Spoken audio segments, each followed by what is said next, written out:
दुनिया को लगता है कि अभी बहुत वक्त बाकी है, लेकिन क्या आपने कभी सोचा है कि इस दुनिया की उल्टी गिनती कब शुरू हुई? आज हम इस किताब का चैप्टर 1 शुरू कर रहे हैं, जिसमें हम उन 3 बड़ी निशानियों की बात करेंगे जो 1400 साल पहले बताई गई थीं और आज हमारी आंखों के सामने सच हो रही हैं।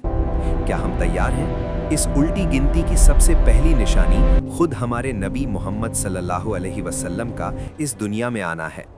आपने अपनी शहादत की उंगली यानी इंडेक्स फिंगर और उसके बराबर वाली दरमियानी उंगली यानी मिडिल फिंगर को एक साथ मिलाकर फरमाया, मैं और कयामत इन 2 उंगलियों की तरह एक साथ भेजे गए हैं।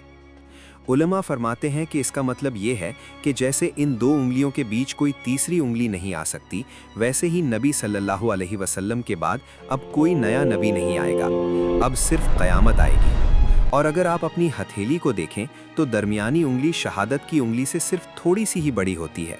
इसका इशारा ये है कि दुनिया की हजारों साल पुरानी तारीख के मुकाबले में अब सिर्फ थोड़ा सा ही वक्त बाकी रह गया है।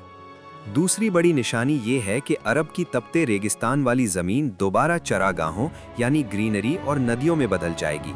आज हम अपनी आंखों से देख रहे हैं कि मक्का और मदीना के पहाड़ों पर घास उग रही है और रेगिस्तान में नदियां बह रही हैं।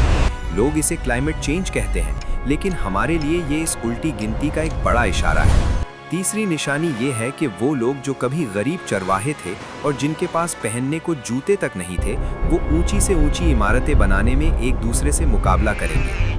आज दुबई और सऊदी अरब में जो ऊंची इमारतों की रेस लगी है, वो 1400 साल पहले की गई पेशन गोई की जिंदा मिसाल है। ये इस किताब का सिर्फ पहला चैप्टर था। हर गुजरता दिन इस उल्टी गिनती को कम कर रहा है। अगले चैप्टर में हम बात करेंगे वक्त का तेज गुजरना और अमानत का खयानत बनने पर। अभी सब्सक्राइब करें ताकि आप कोई पार्ट मिस ना करें। अल्लाह हम सब का ईमान सलामत रखें। अल्लाह हाफिज।